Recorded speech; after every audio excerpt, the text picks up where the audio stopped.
Good morning, everyone. If we could have you start taking your seats, we'll be ready to start here in a couple moments.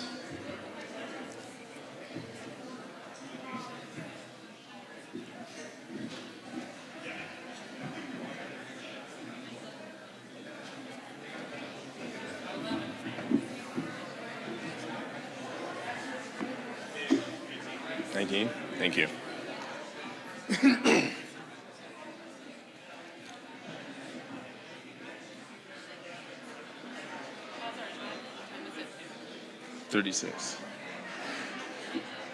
I'll see if they can rustle them up. Thank you.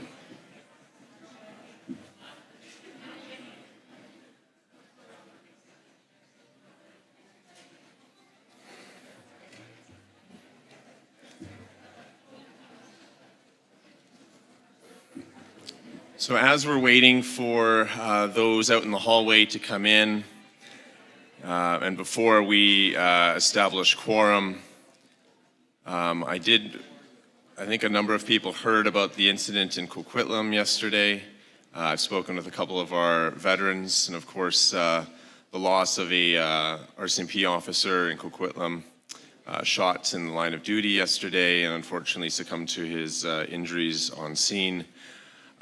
We have current and veteran RCMP members within our communities.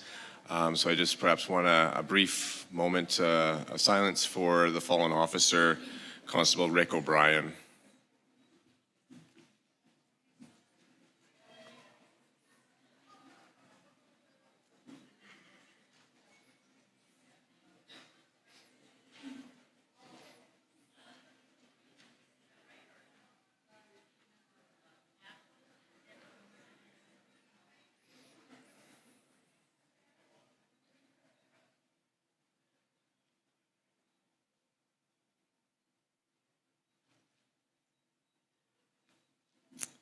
He was a member of not a member of our community, but served and protected the community in Pitt Meadows, where which I'm a member of that community.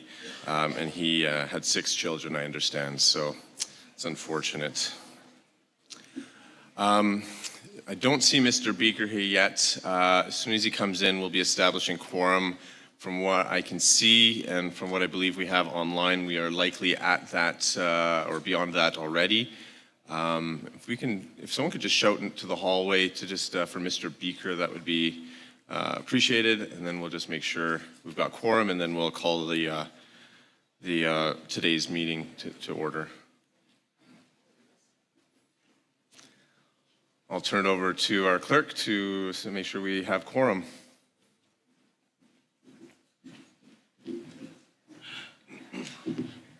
All right, I think I owe a donation probably to the Veterans Fund for being late this morning.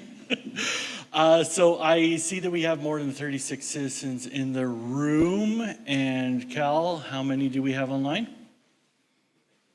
And we have 19 people online. We have a quorum. Let's proceed.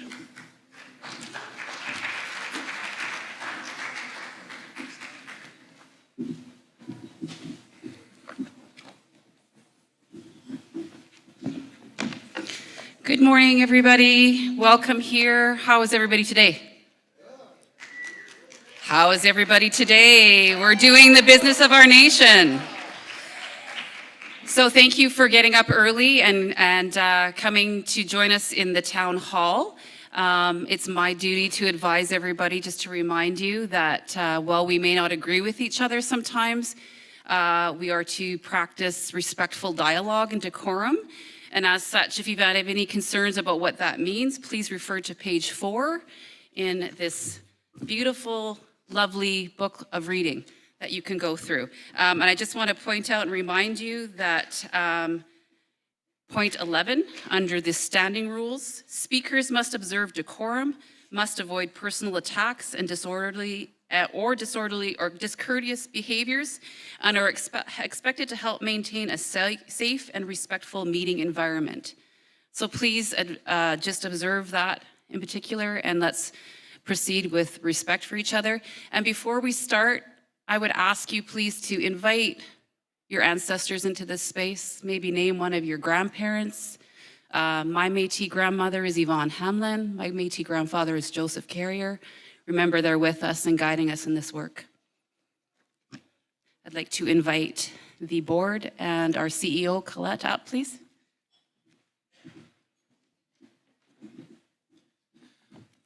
So as our, as our board members are coming up,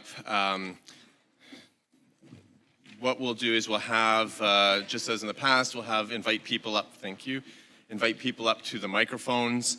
As per our standing rules, we'll try to be going both in person, and if there's any questions from online, try and alternate as best we can. We've tried moving some of the microphones a bit farther back, so hopefully that'll help. But yeah, one of the things we'll try to do, given we do have a number of individuals up here, and for both the opportunity for our board members to respond and for community members to ask questions, we're going to limit, again, speaking to 2 minutes as per our standing rules. And I'm going to ask, when a question's asked, if the board could, instead of having everyone respond to each question, we'll have maybe max 2 speakers per question. That'd be great. Perfect. All right, so the meeting is called to order, and I will, at this time, first turn it over to Madam President Smith, if there's any opening remarks that she wishes to make, or anyone else on the board briefly, and then we'll turn it to questions. Thank you, Mr. Chair. Welcome, everybody. It's wonderful to see everybody again today, bright and early, and it's going to be a wonderful day. We are truly looking forward to this opportunity to answer questions from our citizens directly. We believe in transparency, honesty, and accountability, and we uphold our fiduciary duty to the citizens and to our nation. So we're very much looking forward to questions. I will keep it very brief so we can get more questions in. We have a limited time, so let's get the questions going. Thank you. Thank you very much. And so I'll invite any community members wishing to come up and recognize our first speaker there at the far right microphone. Good morning, Français. Betty Ann McDonnell, leader, Canede from Nicola Valley District Métis. I have 2.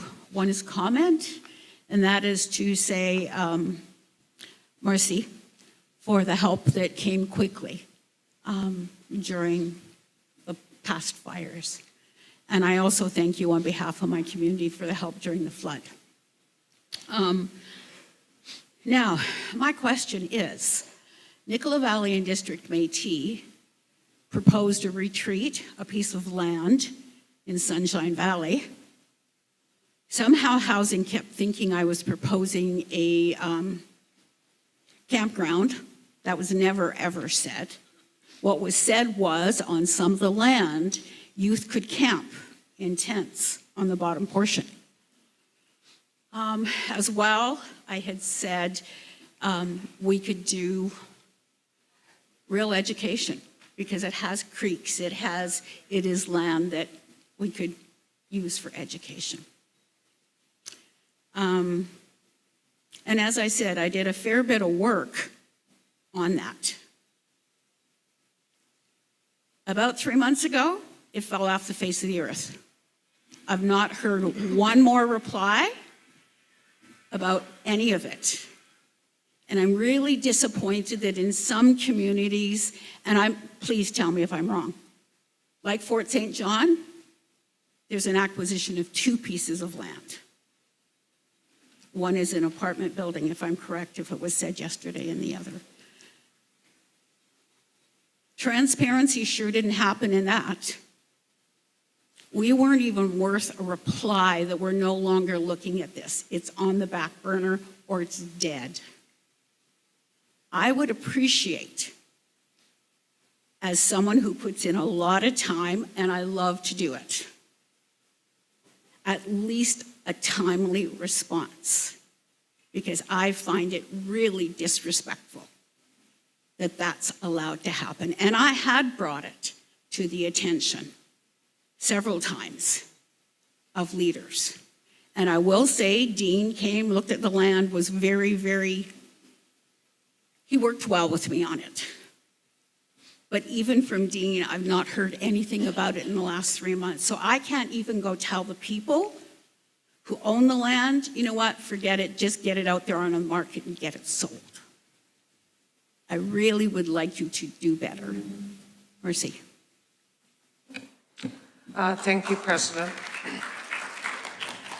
I'm going to defer these questions to our Minister of Housing, Walter Bonneau, and our Minister of Culture and Heritage Language, Patrick Harriott. Thank you. First of all, Betty, I'll apologize on behalf of myself as Minister of Housing. This is my portfolio, and I will not put it back onto any of our staff or anything like this. This would have been my responsibility to get back to you and inform you of the process, or not the progress that has been made on that purchase or lack of progress. So I will start off with an apology to you and your community for not addressing this issue in a timely manner. We are still looking at areas in your region in regards to purchase of land and property. We are doing it in every region. Right now, there is a few other projects within your region that we are dealing with, and this would have been put on the back burner because of the fact that it probably wasn't at that time a viable purchase for us. So what we will do is we'll get into discussions with yourself. I will talk to my staff, and we will get back to you and your community as soon as possible. And again, I apologize for the delay and the response. Again, I will take full responsibility for that.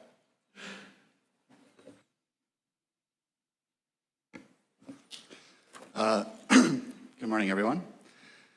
I know that my name was mentioned. I'm not part of the Housing Infrastructure Committee. However, when it comes to culture, we are absolutely looking for a place for us to practice our culture, to revitalize our culture. That was very clear in the survey that went out for the needs of our communities and of our citizens. And it's absolutely imperative that we find a place, something like Métis Crossing, a place that we can call our own, a place that we can hold our gatherings. So, as I said, I'm not part of the committee, President McDonnell, but we are absolutely looking, and as Minister Minot said, he will be getting back to you and sorting it out. Thank you. The next speaker I have here is immediately to my right here. Sorry. I'm Topher Burke, the president of the Columbia Valley Métis Association, and also a member of the Two-Spirit community. And we have a question from our Two-Spirit community. How are they, or you as the board, and us as a community, actively decolonizing our nation by addressing homophobia and transphobia in our communities?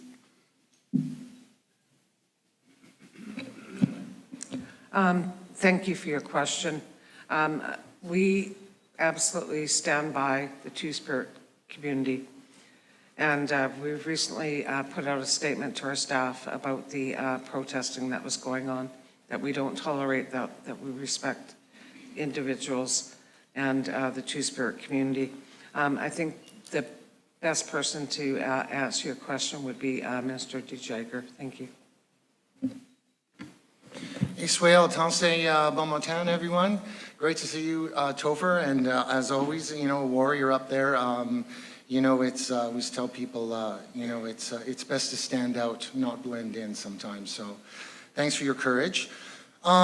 We've started with pronouns really quite a while ago, so that's something we introduced quite quickly. Also Vancouver Pride. So we've had 2 floats in the Vancouver Pride already. Each year is growing, so that's been a lot of fun. And it's really a bonding moment, and it shows young people that we're here and that all of our communities within Métis Nation, British Columbia, accept them for who they are. The third thing is we do have a Two-Spirit committee that MNBC does have a secretariat for, so we do have the support from the nation. So we are progressing and look forward to continuing to push for rights within the nation and further areas where we need to be seen throughout British Columbia and Canada as well. So thanks for your question. I'd add to that one. Sorry, go ahead. There's a member of our community that's actually come up with a educational piece, Angel Robinson from Victoria, that is really incredible, really well thought out. And if that could be disseminated to the communities to help educate people, that would be an awesome step. Perfect. If one of the staff could make note, we'll put that on the agenda for the next Two-Spirit Committee, and we'll chat about that, okay? And Minister Davern would also like to respond. Yeah, hi there, Sean Davern. My pronouns are they, them. I'm the Pro-Truth Chair. Another thing that I think that we're starting to do, and I do say starting, we're not like, it's not, homophobia is not gone. It's very apparent. It's in a lot of communities. And it's gone into almost like a remission, I feel, every summer. And then sort of like as winter crawls up, you know, we do less in-person things. People sort of start falling back into certain ways or getting less open to stuff. And I think a really great example is the sash that Topher was wearing. We're looking at building that. The Ministry of Youth is starting to work with the Ministry of Women and Gender Equity on the production of lapel sashes for the Pride and Ally sash. We're also very, very clear that it's the Pride and Ally sash. And so that lapel sash can be worn by anyone who does identify as ally. Just so that it's starting to normalize the idea that being an ally is normal, that you can do it every day by wearing a lapel sash, just as some people wear the Sashing Our Warrior sashes, the Moose Hide campaign. We want to make it very apparent that the very vocal minority is outnumbered, and it's a really nice visual way to look around and be like, oh, there's a sash, that's a safe person. There's a sash, that's a safe person. And as we have more and more of these lapel sashes going out, which should be happening probably, I'm hoping next spring, because, you know, after the AGM, everybody just kind of goes into like, just like the post-AGM, like, ugh. So we're really hoping to start that for spring, but maybe even in December. So that's when we're hoping to get at least it planned and ordered. Thank you very much. We have our first online question. So if we could unmute, I believe it's Shirley Goulet, so that she could express her question.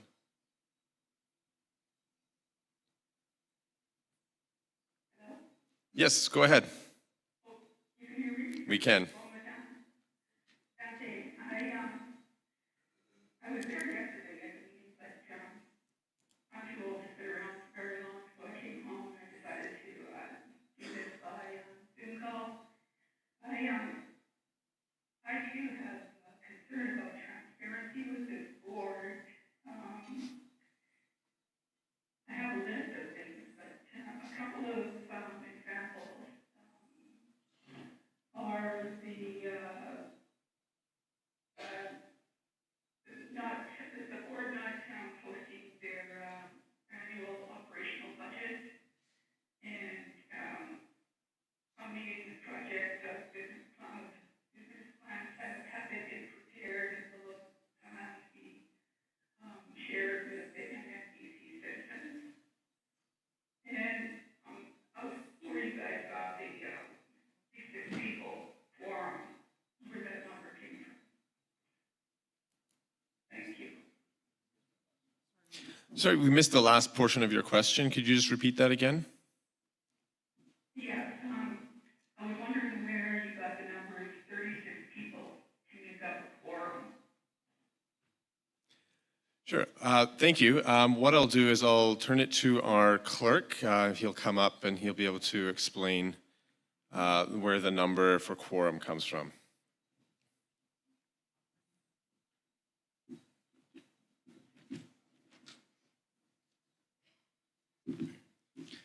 Good morning, and thank you for the question. The quorum requirement for the MNBC AGM is found in the MPCBC bylaws. The exact number of the bylaw I do not have off the top of my head right now. The MPCBC bylaws are on the MNBC website under our acts, but the bylaw in there says that we need 36 citizens for a quorum for an annual general meeting. So that's where the quorum number comes from.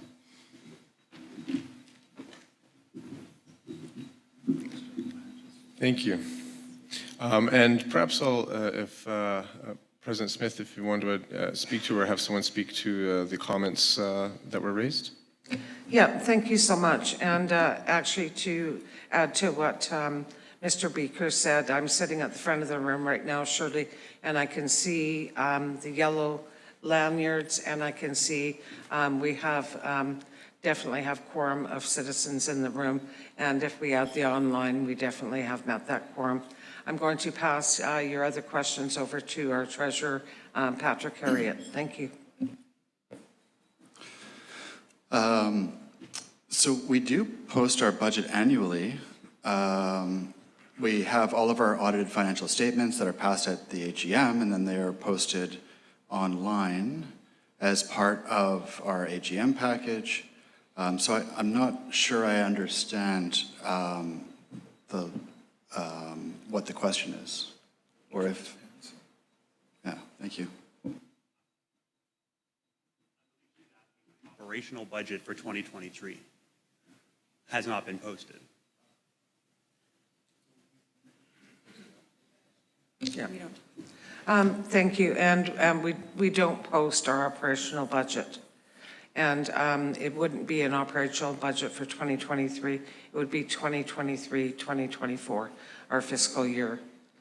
And for the business plan, we have just released our strategic plan, and I hope that can answer that question. So thank you. Thank you. So I've been keeping track of the order as people have come in. The back left microphone there.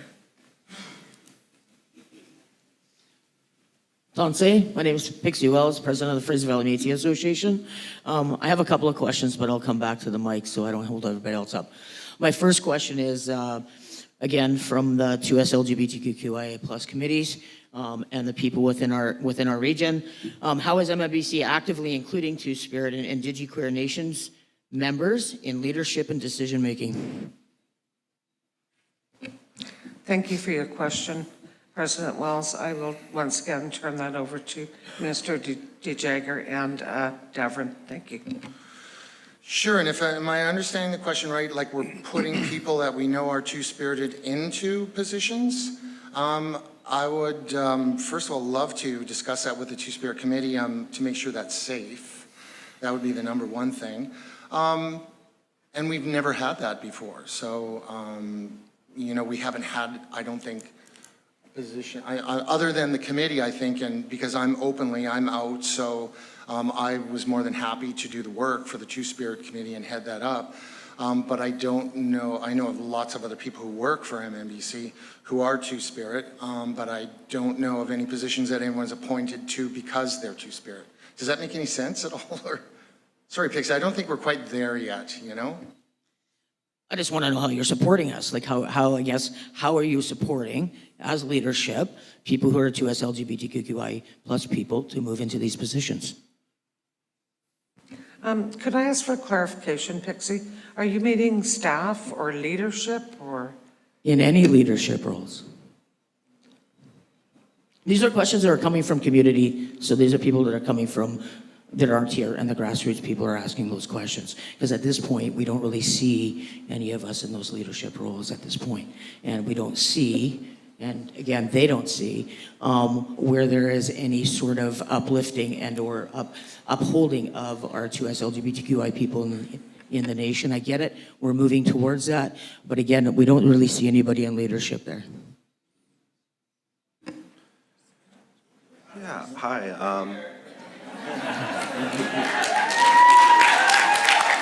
Yes, yes.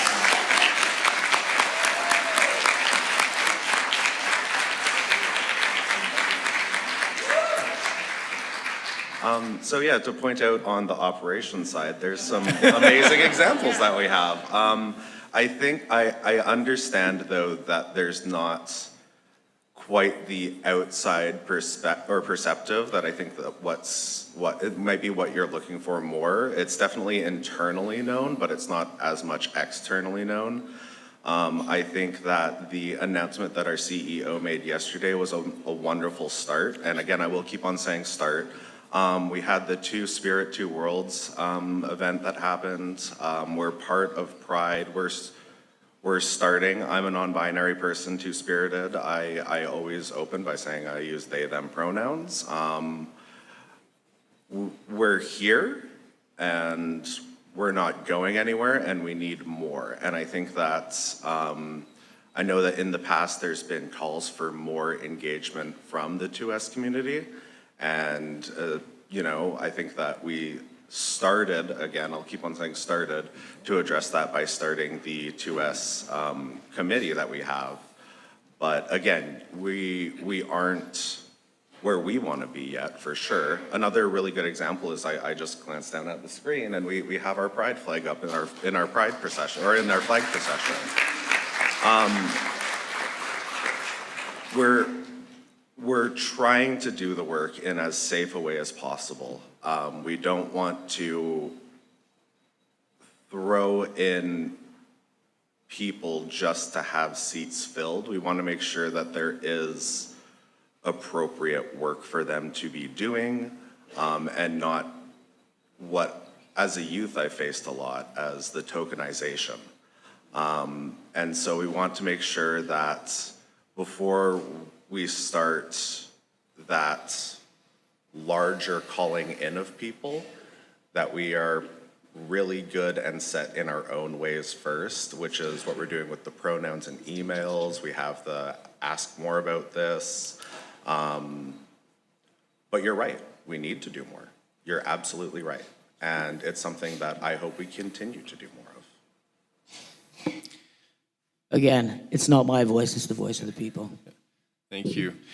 Just so and I appreciate the patience of everyone standing at the microphones and with their hands raised online, just so everyone knowing kind of the batting order, I'm trying to catch people as they've come up. I next have the speaker there, and then there, and then there, and then there, then here, then online, and we got a couple, and then so I am keeping track as you're coming up and as hands are being raised. So I appreciate your patience, and yes, we'll recognize the speaker in the back right. Tanze, my name is Angel Robinson. I am the 2S LGBTQIA+ rep for Métis Nation in Greater Victoria. My question is related to the most recent MNGA, where our community brought forward a resolution that was in alignment with the recommendations from the It's Time for Two-Spirit Reconciliation report, and in consultation with 2S LGBTQIA+ Métis citizens across BC. The resolution would have created an elected representative similar to the MWBC and MYBC. The resolution also spoke to the significant challenges that our Two-Spirit people experience, including with experiences of violence and discrimination, both outside of and within our own communities, and the lack of inclusion and connection that our people have reported feeling within our communities.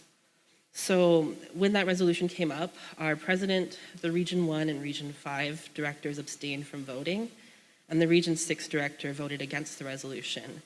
And the resolution ended up failing by a margin of 3. So I just want to know more about the reasons behind those respective decisions, and how those directors who voted against or abstained are going to show Two-Spirit people that we can trust you to represent us in a good way, and what tangible steps you're going to take to ensure that you're accountable to your 2S LGBTQIA+ citizens to ensure our voices are included and uplifted. Thank you for your question. I'm not going to really speak to, I abstained for a reason, and it was because I felt that the resolution put forward was too complicated and too, I think, moving towards a board position actually right now, and without establishing the committee and a full committee, and working very hard, and being more part of the governance system. I just felt that it may not be time, and I had to think about it. I absolutely support the Two-Spirit community. I'm very passionate about the Two-Spirit community, but I don't have anything against the Two-Spirit committee, and I totally support them 100%. I just felt that it was moving a little bit too fast and needed a bit more time for consideration. And I'll leave it at that. And I think Minister Harriet would like to speak to it. Thanks for the question, Angel. I put forward an amended resolution, which didn't pass, but it was, I absolutely believe that Two-Spirit people should be, there's a desire to organize. I think there's a need for organization. There are systemic disproportionate injustices that are being faced by the Two-Spirit community. How the Women's Council and how the Youth Council first started was there was a council that was created with regional representation, and then once that was established, then there was a position on the board. So I feel I'm very passionate about governance and about changing governance and making it better, and it has to be in measured steps. So that's why I felt strongly that it should follow the same process as we did when we established the Youth Council and the Women's Council. And I'm not sure if Minister Hooper, yep, thank you. So yes, good morning, Susie Hooper, Northwest Regional Director, and thank you for that question. And your proposal and the resolution you put forth was well done, well written, and long. We did discuss it in our region. I am the voice of Region 6. My region all voted no. We need more time to work together on it, to talk more about it, and have more education on it. So I look forward to having more education and, you know, maybe bringing you in on a conference call or Zoom call and talk more about it. But I am the voice of the Region 6, and they said no, so I respected my region. So we totally welcome more education, and I look forward to having that education in our region. So thank you for that, and thank you for the question. And it was a very well-written document, and I express the same. It takes a bit more time, and we needed more time to go through it and to learn more about that resolution before we felt passing it. So thank you for your question. And we totally support the Two-Spirited community up in our region and myself as well, so thank you. One thing I forgot to say is, I believe it was the day after that MNGA, I resubmitted my amended motion because I do believe that we need to have a council, so we will be talking about it in December. Thank you.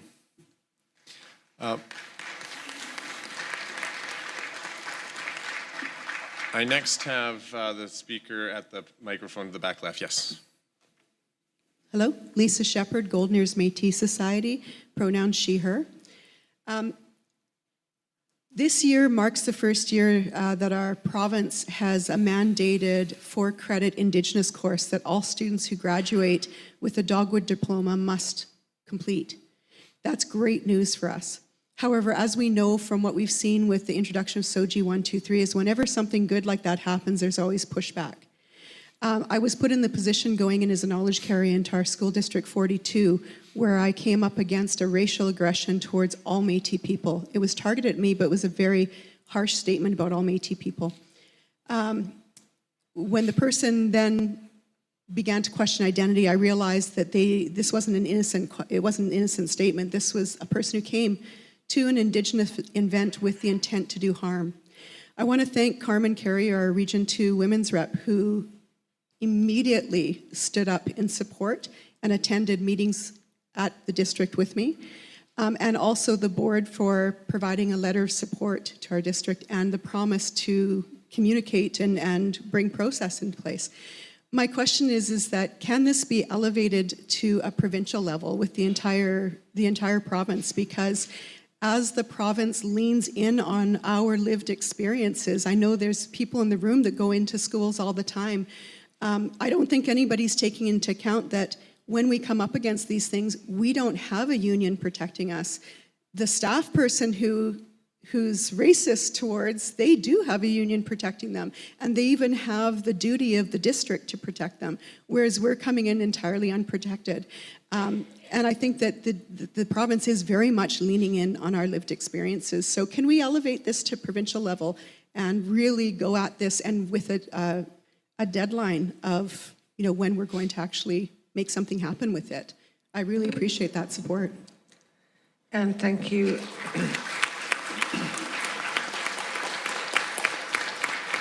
Thank you so much, Lisa. I will start off, and then I will ask Colette to speak to it as well. Minister Fisher isn't with us today. She's at a family funeral, and she is our Minister of Education, K-12. But what happened to you should never happen to anybody, any Métis knowledge keeper working in the school district. It's so unfortunate that, as we all know, every school district, they are independent from each other, and they all set their own ways of doing things. So we absolutely have to get something in place to protect our knowledge keepers that are going into the school district, volunteering their time and sharing their experience and knowledge. It's just another form of racism that is still occurring in our school districts, and SOGI is a good example of it. And what occurred with, especially with those protests and things. But I will defer it to Colette, as Colette was a school trustee in her school district, and she can speak to that as well. Thank you. Thank you, Lisa. And I'm very aware of the situation, and I'm so happy that we as a nation have been and will continue to stand behind you, Lisa, with that very troubling matter. Our manager of K-12 education has been working incredibly hard to build partnerships with different entities, from BCSTA to the Teachers Federation to working with the BC Superintendents Association, as well as others, to raise the profile of Métis Nation BC, as well as working on Métis education agreements, and truly to make sure that there are those agreements in place where we continue to elevate the profile of Métis Nation BC. We continue to educate school districts and ensure they know about the Métis Nation. But I want all of our elders and knowledge carriers who go and do this work in our school districts to know that we are behind you and we are advocating, and we want to also support our charter communities to get those education agreements in place and working with your school districts so that we can collectively work together and that there is a partnership and relationship around this work. But we are behind our elders and knowledge keepers in doing this work, and we will support you when racism comes into the work that you are doing. We value our educators, our knowledge keepers, our elders, and we are fully behind you. And I want to just say thank you to our Ministry of Education, who is really working hard with minimal capacity to build a rapport with all of the different entities within our school district, because K-12 requires so much work. But we are behind you, Lisa. Yeah, and so I never question whether the nation is behind, and it's not really behind me, but behind everyone. It's, I'm speaking up, but it really happened to all of us. Yes. And also the Ministry of Education, MNBC, I know is working hard. I guess what I'm looking for is something more aggressive to go at this, whether it's putting together a committee to actually talk about what processes need to be put in place. But it should never happen that by raising a voice against racism, that there's retribution as a result. So yes, thank you. Thank you, Lisa. And I am going to ask Lauren just to make a few comments on the work that she's been doing.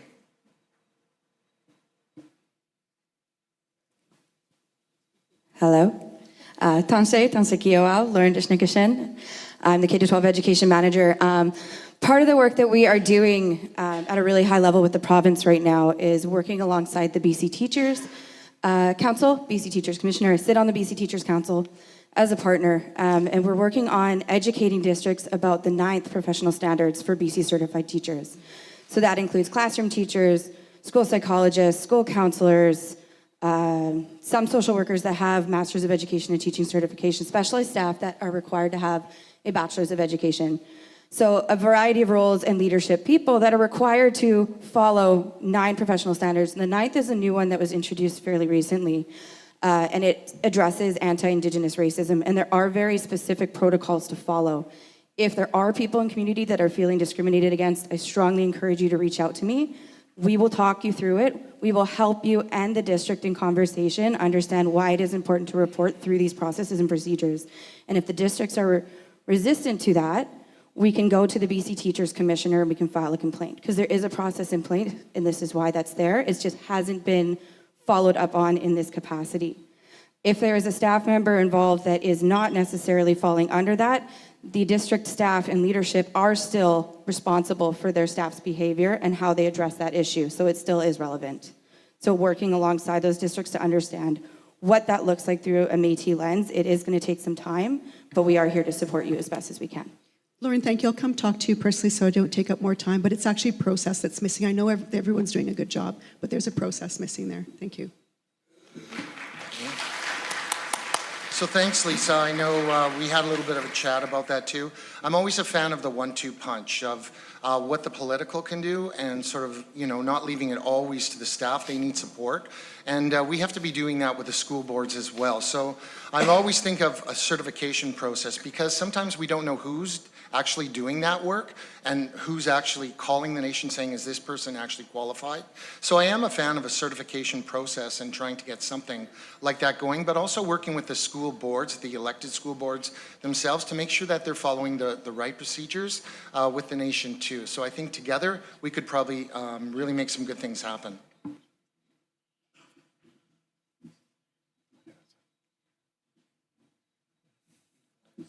Sorry?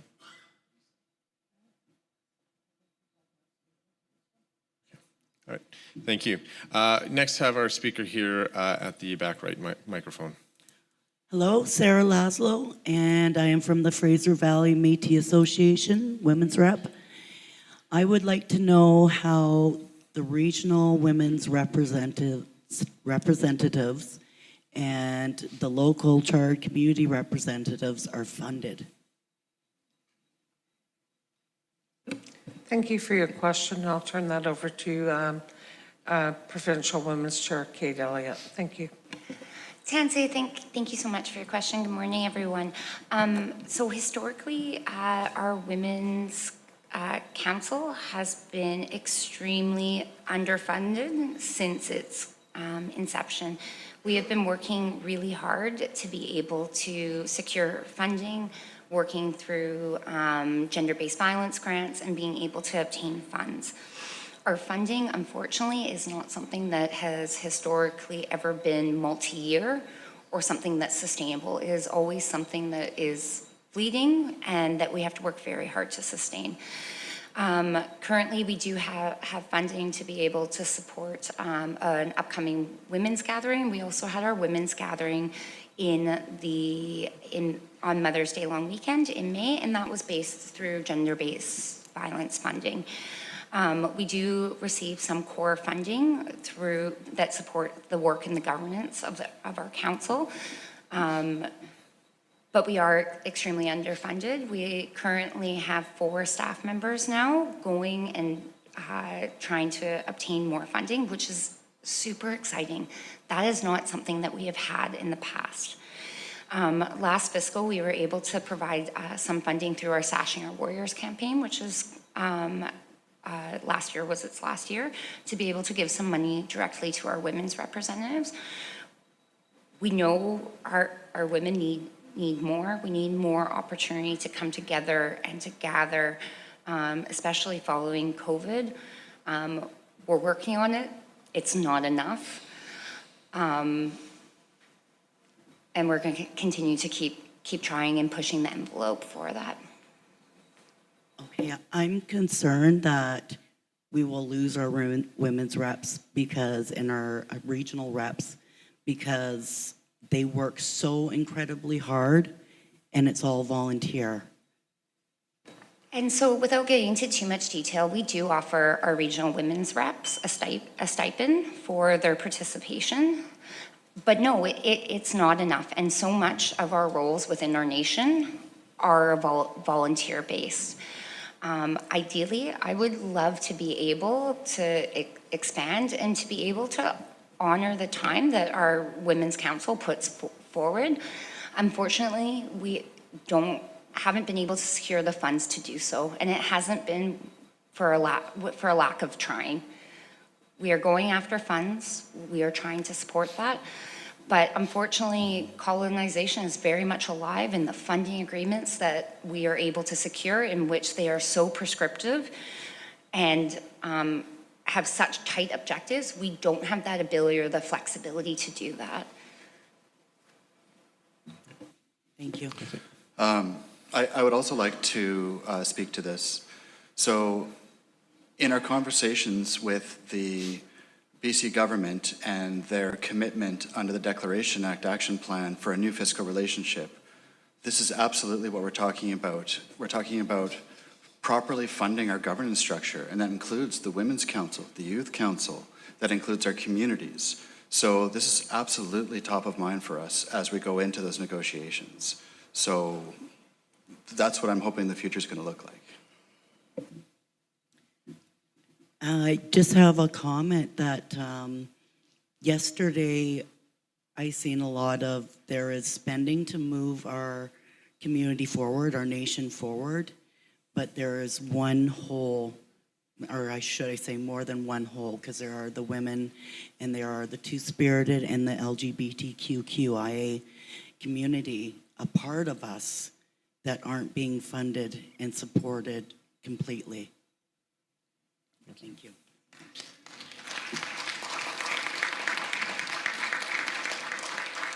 Next speaker recognized in the back left.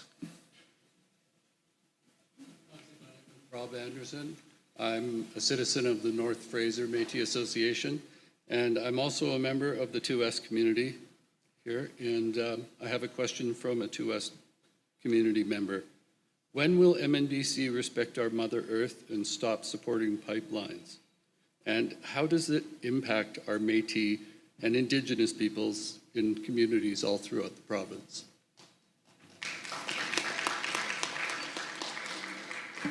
Yeah, great question. Yeah, thanks very much. I am the Minister of Environment. What we're trying to do at MNBC is we're trying to support our Métis businesses, and that's the businesses who do work all across this province. So it's not the nation itself. We don't speak for the nation. You speak for the nation. Right now we've got consultations going on 2 levels to come up with a proper economic strategy. That strategy is going to be vetted through our environmental ministry as well. And we're going to align that with our values, Métis values, and we're going to chart the right direction.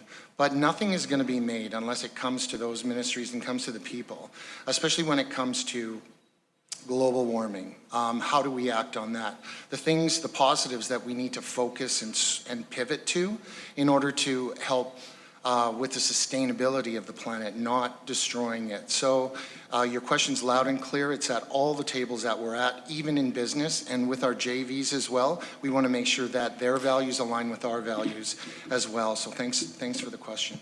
And I'm just going to clarify, Louis is the Minister of Economic Development, and you said environment, so yeah, that's okay. But we're vetting it through our environmental ministry as well. Like what we do, we want to make sure all of the ministries align together so that we're doing the work that from the people that the people want. We're not just taking a side, whether it's pro-pipeline or anti-pipeline or anything like that, Rob.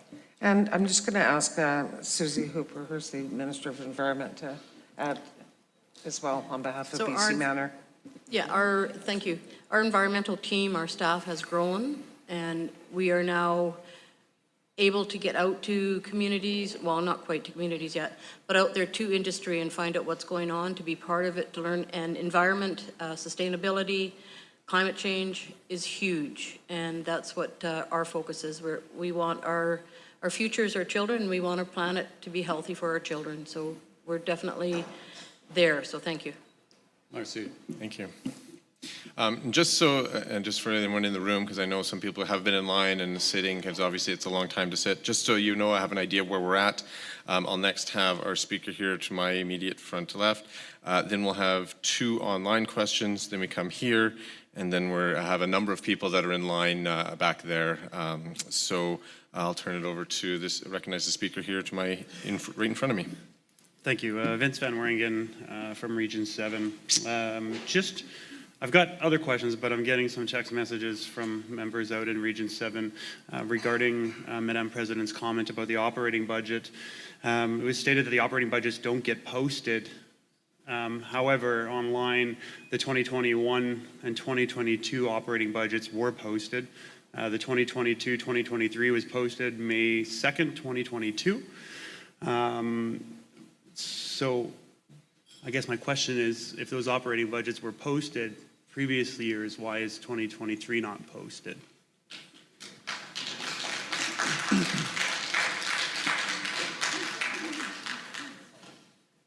I'm just going to have our Chief Financial Officer come up and speak to that.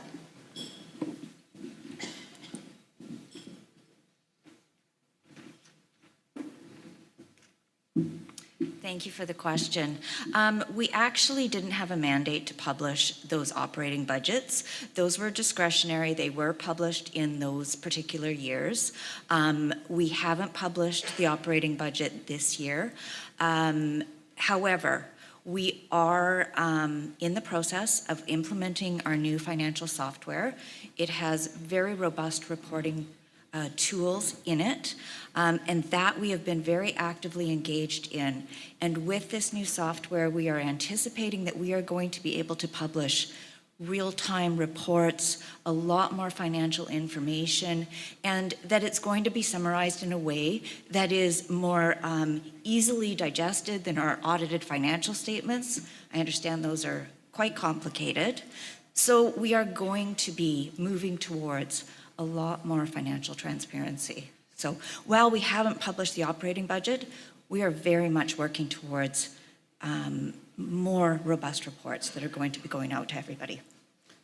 So a secondary question then is, when can the citizens of MNBC expect to see this so-called software that's going to promote the transparency of operating budgets? And will this be a yearly thing like it was previously? You stated that they were optionally posted.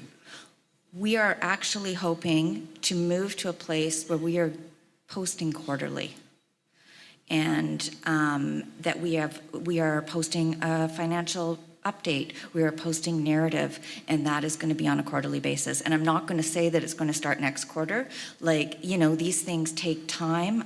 We are building our capacity, but this is where we're moving. Would it be safe to say then, just as a comment, that if an individual wanted to see the operational budget plan, could they email yourself or someone and ask for that operational budget, or is that something that would be held and not given to an individual? You could definitely email me. Okay. Okay. Fantastic. Thank you. And thank you, Anna, for clarifying that.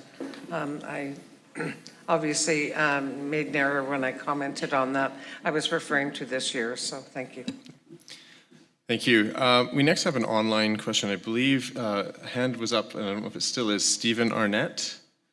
So if Stephen Arnett is still wishing to ask a question. Oh, I'm seeing a head shaking no.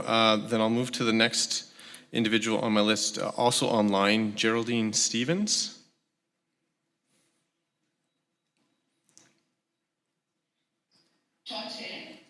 I'm Geraldine Stevens, Region 3 in Two Rivers Community, also known as Beanie. I have a few questions here for the board. Who recommended the huge 36% increase in board salary increase?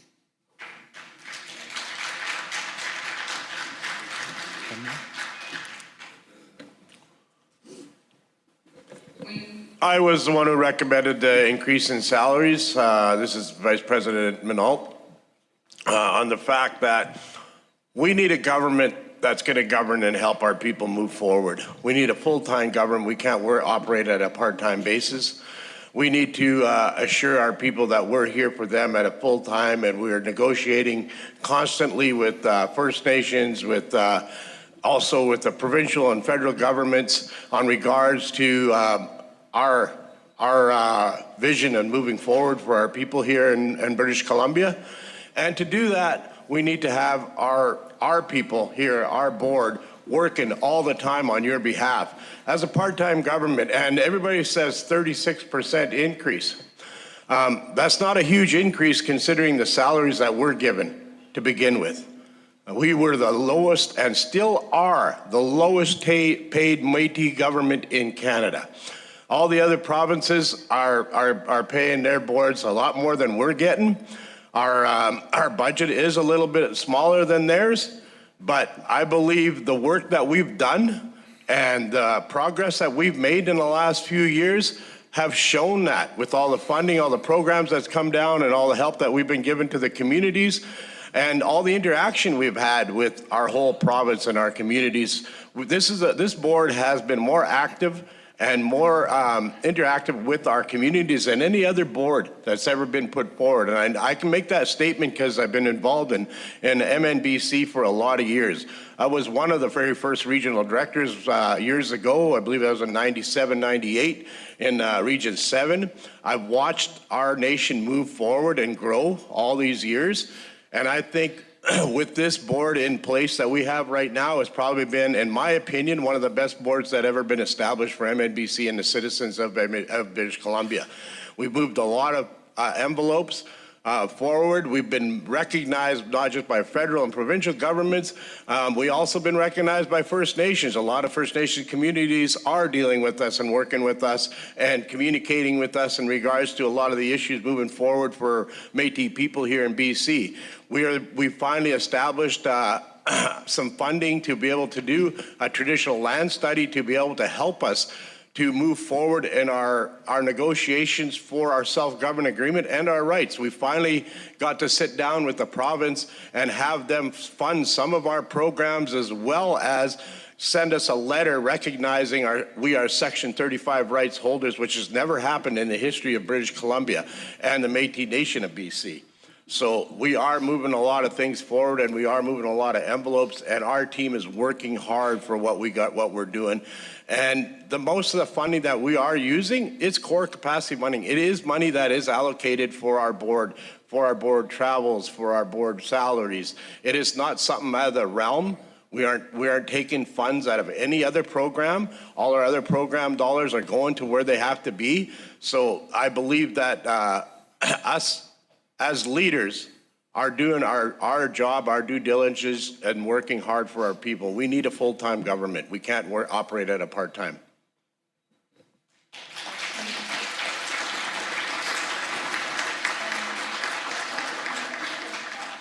It's being purchased by MNBC. How many is there now to date?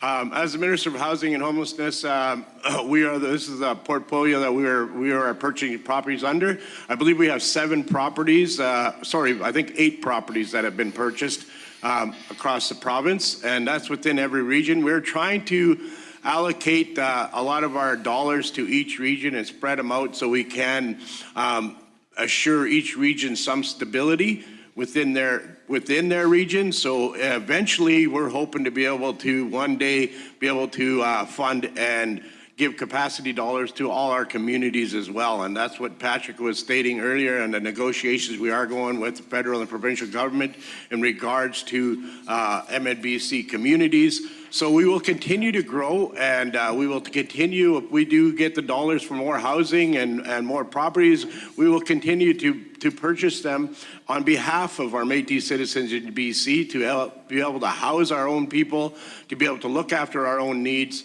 So yes, we have, I believe it's 7 properties right now. Thank you.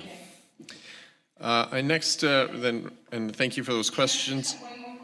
We've had 2, and it's just we have quite a list of people, but thank you very much for zooming in and asking those questions. I do have our next speaker here to my immediate right. Tanshe, Linda Van Waringen from Region 7. The question that was just asked previously was one that I wanted to touch on also. About the, so in the AFS, it shows that up to March 31st this year, the board remuneration has exceeded over $1 million. Now, that is, I still don't understand how you say 36%. I don't understand how you guys can justify a 41.7% increase in the past year. Now, this 36% increase that you guys just gave yourself, this is in addition to the raise that you gave yourself when you came into office. And before the prior government was in here, the average person was making around $48,000 for the directors. Now you guys, the average one is at least $75,000 or more. And I mean, and you keep saying, well, we're not taking money out of the pockets of people. What about our communities? Our communities are struggling. Our presidents, vice presidents, all the work that they do, volunteer, do not get paid a damn dime. And you think of all the hours that they do, and yet you guys feel that you're justified to get this huge increase of money when people are suffering, struggling every day to try and get by. I mean, you guys, it doesn't look like any of you really need all that extra money. I mean, nobody's hurting here. Everything else gets paid out of that. So, well, okay, I apologize for that comment, but seriously, I don't see the justification in that. Okay, so now my question, I have another question here, is about you guys just recently, sorry, I'll let you. We'll have a response to that. Sorry. And thank you for your question. And I was hoping this question would come up because I do want to explain and we want to be transparent. The board of directors did receive an increase in salary. Previously, the majority of board were very underpaid. The president, I believe, was about $105,000 and the rest of the board of directors were underpaid. We are in a different era than we have ever been as a board of directors. We are busier than we've ever been. We are all working very, very, very hard. And we earn the money that we get. And I can tell you right now, I think I've been home 4 days this month. There is so much work going on that's never happened before. And that shows with what we're doing as a government and the amount of dollars that are flowing through to provide programs and services and housing, be able to buy properties. There's so much happening now than has ever happened before. Our salaries also include pension, which the previous board received as well, and it's 18%, and that's why the amount and the financial reports looks higher than it should be and what the base salary amount is. There's also an 18% pension on top of that, and that's exactly what our staff get. They're part of the municipal pension plan, which the board of directors cannot be.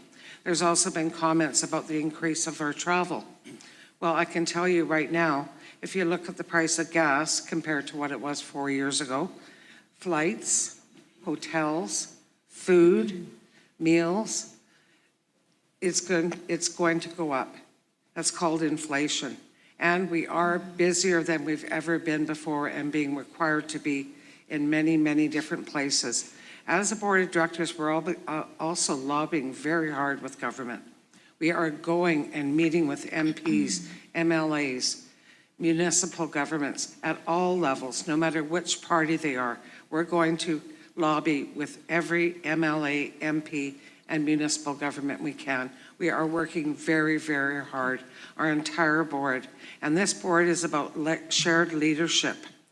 We all do our part. We all have our roles to play. It's about shared leadership. And that's this board, that is how we work. Thank you. Okay, Lisa, I was not putting down the board for the work that you do, because you are doing great jobs. So I know you guys are busy, but what I'm saying is, why isn't some of that money getting spread around to the community presidents and vice presidents who do just as much work with you, that you guys do? Maybe not on the government levels that you guys are at, but why are they not getting some kind of remuneration? I mean, I know there was some kind of a proposal, or I had heard that somewhere along the line somebody was going to get a few dollars. Nothing has ever come of that. And this is what I don't understand. It's not just the board that runs this whole, it is your local community members, volunteers that need to be remunerated. Just on that note, like when you bring up salaries, we as a board, we are full-time, we work full-time. Most of this board probably made double that salary before they stepped into the role that they're in. We can't, we are probably living on close to a poverty line. Like when you say $70,000, the cost of living for a family nowadays is a lot more than that per year. You have to take on 2 jobs to be able to keep your family fed and looking after all your stuff. And so the money, the numbers you said there, in reality, it's nothing compared to what other governments get. And we have done a lot of work, this board. We've got more program dollars put in place.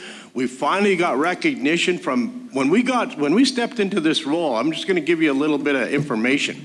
When we stepped into this role, we started meeting with federal and provincial governments. The first question they ask us is, who are you? Who are the Métis people? What are you about? That tells me our past governments have never been in that role, have never stepped in to meet with these governments to get our people recognized, our government here recognized. We've done a lot of work, bringing in a lot of programs, a lot of dollars, and when we're looking at the amount of money that we're bringing in compared to the amount of money that we were in the past, it's substantially more, so we're actually, our operations are even costing us less when we're looking at the dollars that are brought in. And we also are the only, and I will proudly say this, we are the only Métis government out of the 5 governments that had give every community the dollars they did with the COVID dollars. We didn't keep those in the bank. We handed them out to every community that we work with, all our chartered communities. Some of the other provinces were giving their communities, $10,000, $20,000, where we were giving them hundreds. We did. We given them a lot of dollars to keep their operations and help them to move forward. No other government has done that, Métis government in Canada. So my hats are off to this board for making those decisions to assure that our communities were the ones getting those dollars, as they knew it was best needed in their community to be able to use and utilize those dollars. That wasn't our role. We've handed them off to you, and we are the only government that's done that. Okay. We are, and I'm just before I am noting the time. It is 9:45. We started a few minutes late, so we're going to go to 10:10. You were speaker number 11 on my list. We're up to 29 with people that have been getting in line. Now, some of them have wished there'd be a second time, so we are going to have to unfortunately move on. I do appreciate your questions, and I'm glad that the board had an opportunity to address some of that. I hope they did in a satisfactory way, but we do have quite a few number of people, and so those who have spoken before, just as per our standing rules, I will be bumped to the end, but we probably won't get to second questions. The next speaker I have is right there. Yes, thank you, at the back right. Hi. Hello, Anya McVeigh, Two Rivers Métis. I wanted to follow up on a few things that have been said, but I also want to give Dakota time to ask about the math, not mathing, that he was just calculating there on what was just said. If you want to take my time. So just momentarily, I'd like to point out that the living wage in my apologies, Townshall, Dakota Kelm, Two Rivers Métis Society. So presently, the living wage in Vancouver, which is $24.08, to live at the poverty line, mind you, would require that Walter Minot, working for $82,500 per year on salary, would require him to work 65 hours per week for the entire year, which, unless that is presently what is happening, I don't believe adds up. Instead, I would offer to suggest that the board adjust their salary and comment on that point. Thank you. Mr. Harriet? Respectfully, I'm not sure if you've seen the agenda or my calendar that I posted with my report, but I would respectfully say I do work that number of hours. Thank you.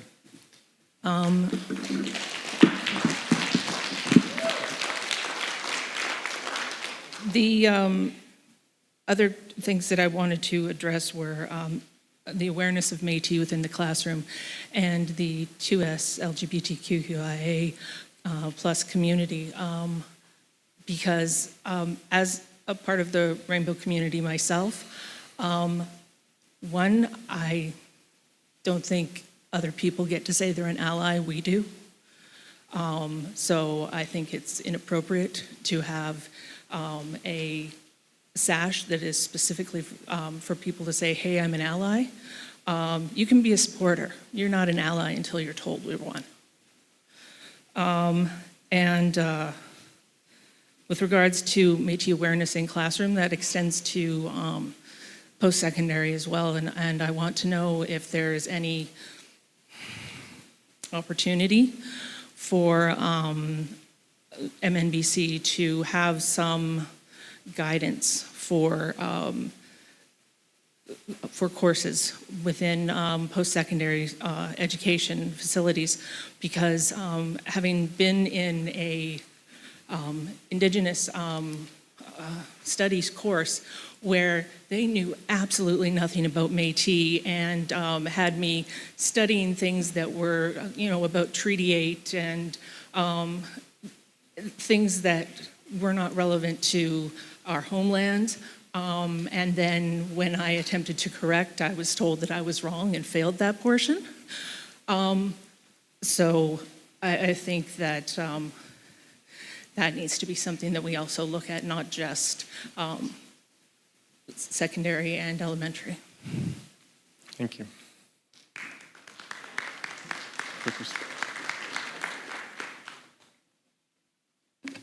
I'm going to ask Paulette Flamand to respond to that. She's our Minister of STEPS and Post-Secondary Education. Thank you.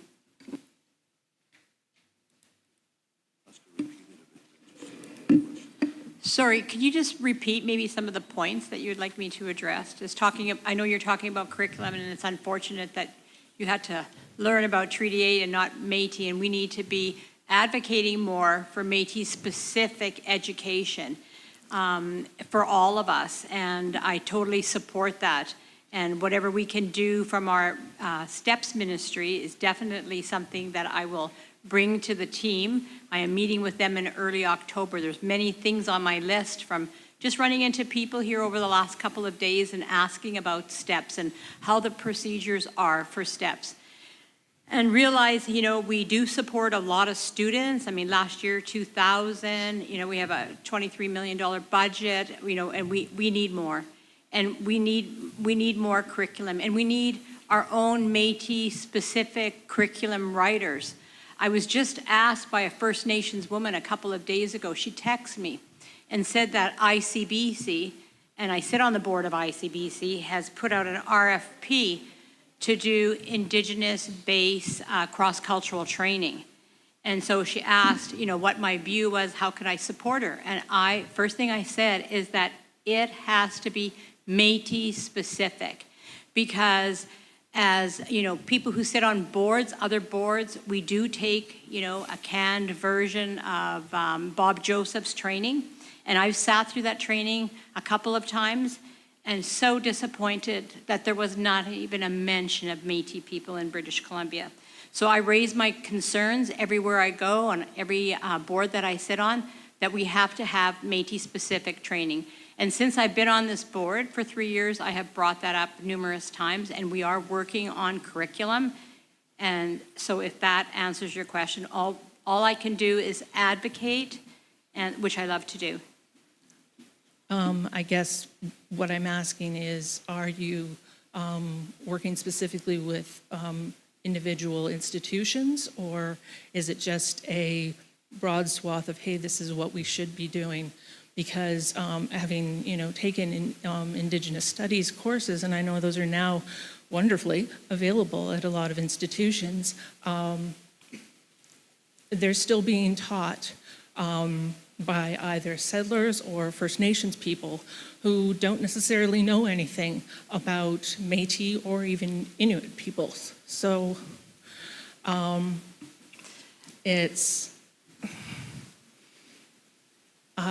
looking, I guess, to find out if that's kind of a pushback that can happen.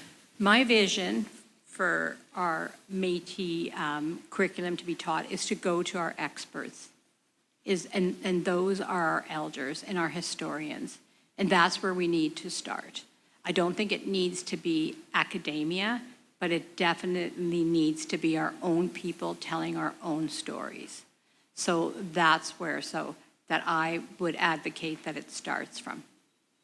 Okay. Thank you. I think I appreciate we're gonna move on. We've got only a few more minutes. We're trying to get through quite a list. I do have President Bremner, and I appreciate you moving back towards the microphone in anticipation of your turn.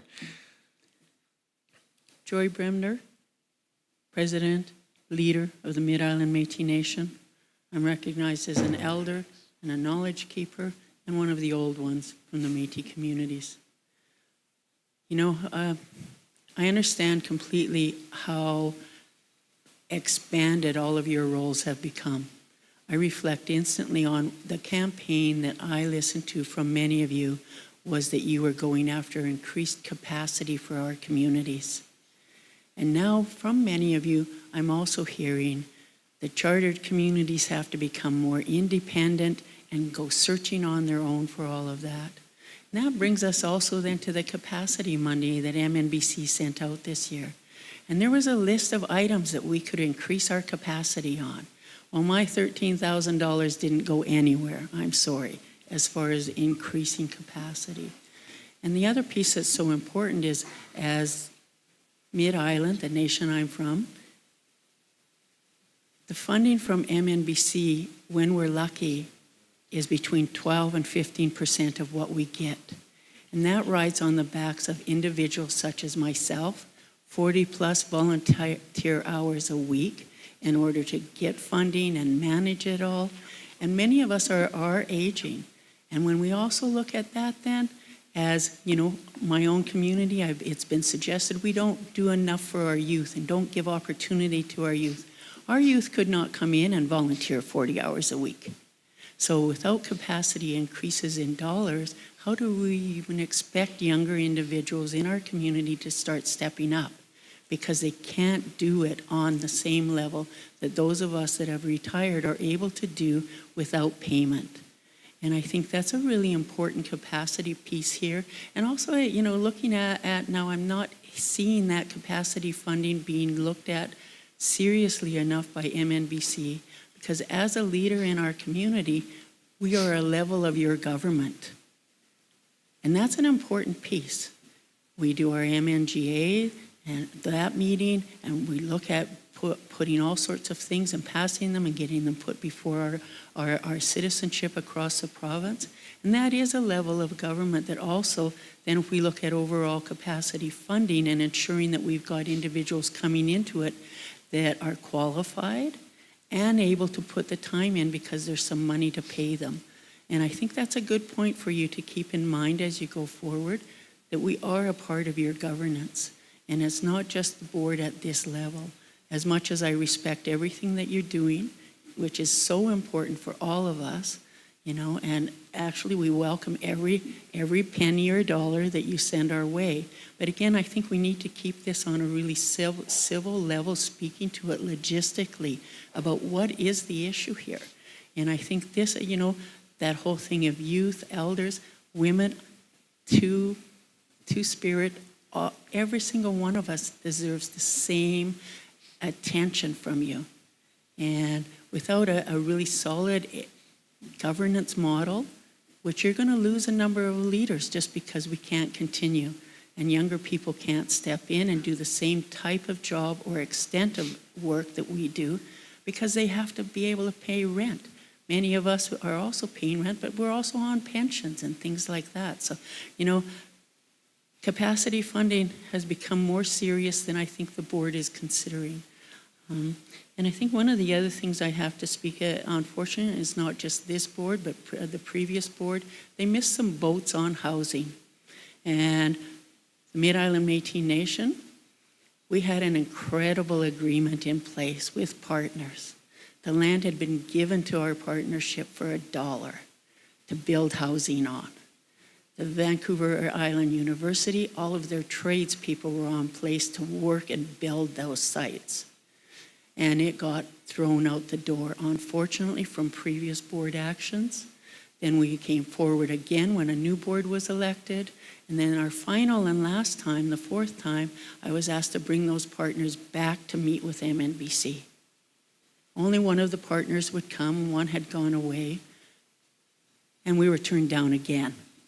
If we had known that that's what was going to happen with the partners we had, we'd have gone to BC Housing and forgot MNBC.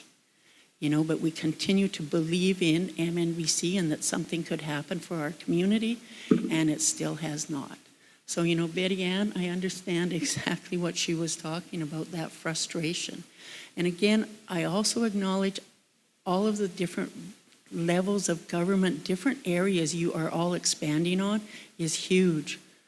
But again, the bottom line is you have a huge number of community members out here that do depend on you to be actually looking at what we need. And we come here to speak about that for our communities. So thank you for listening.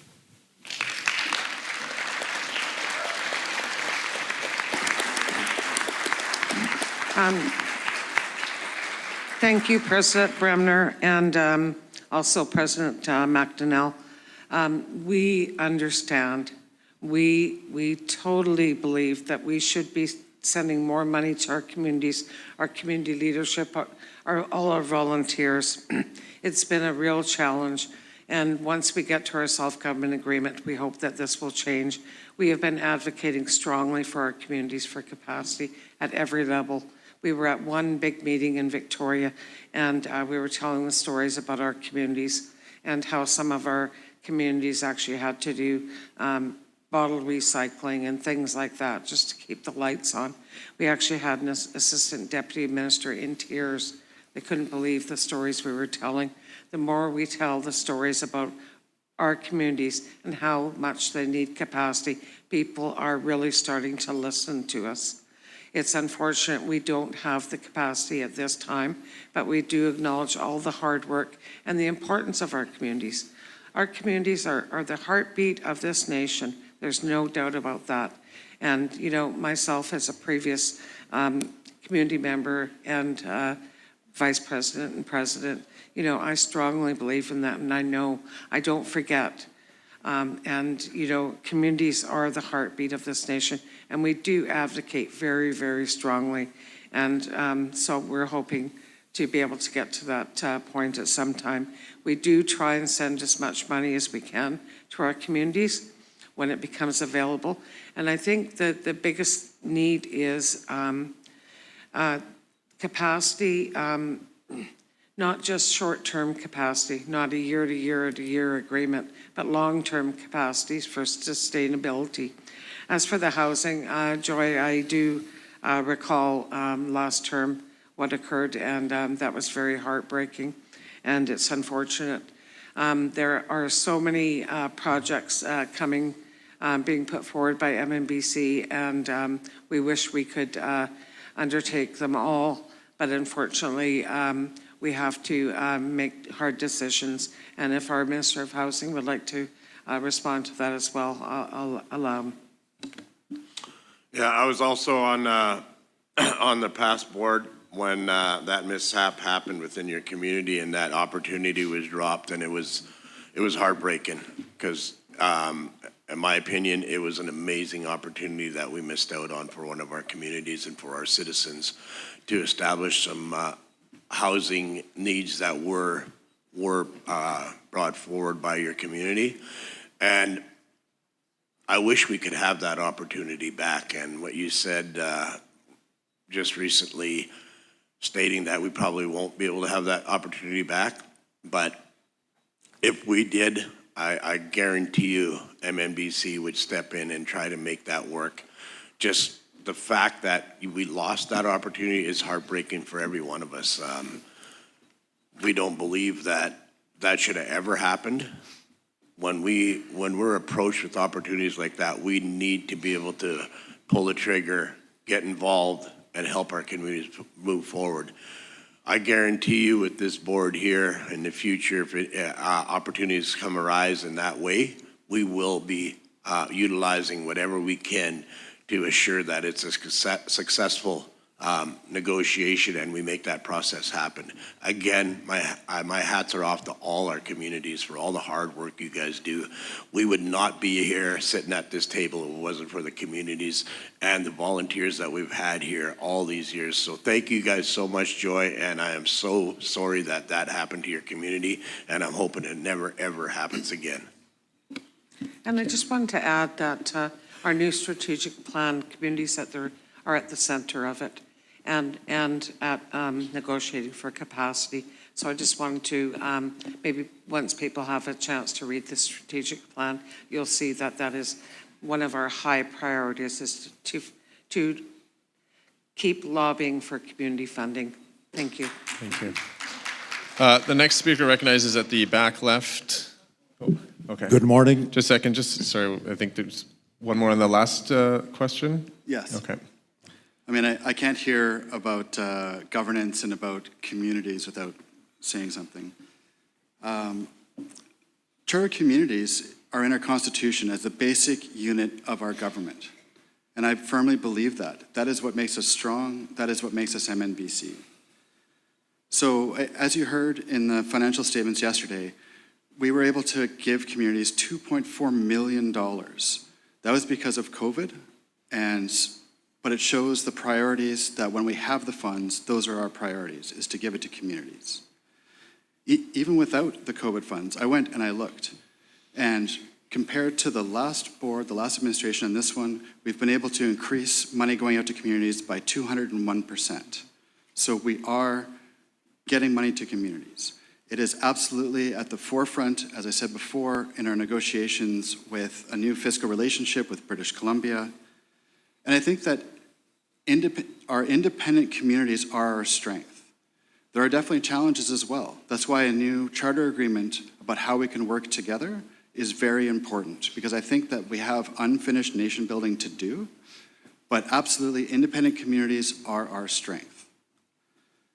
And as MNBC is now, as you saw once again with our financial statements, we finally are in the black with starting our economic development.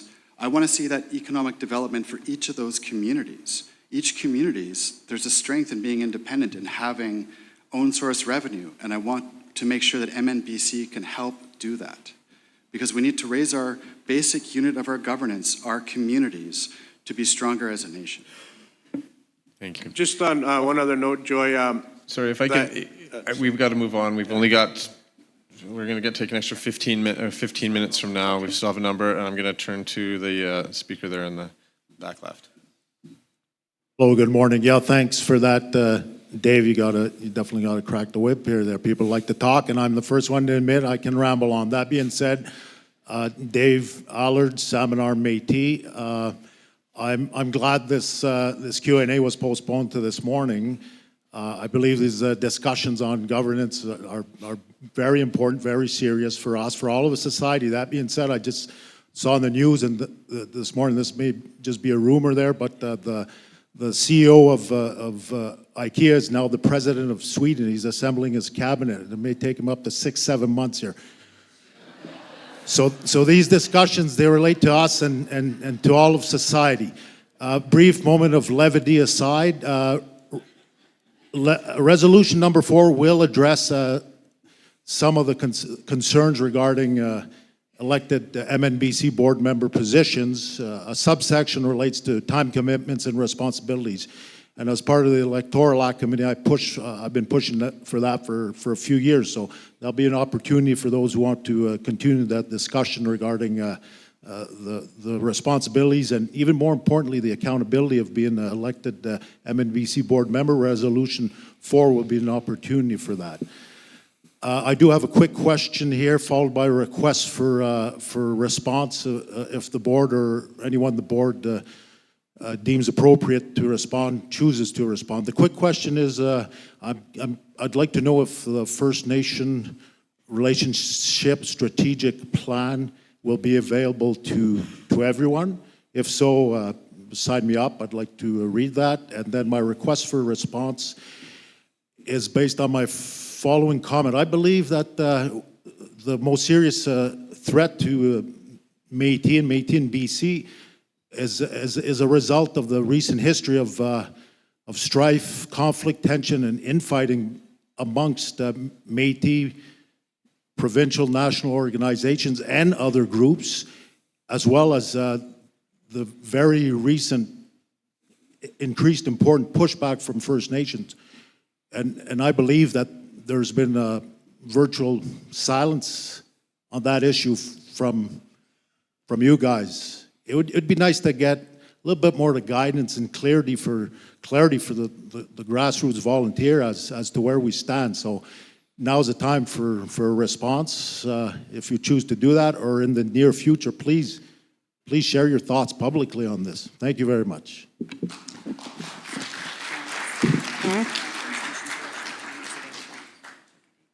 We're going to share it?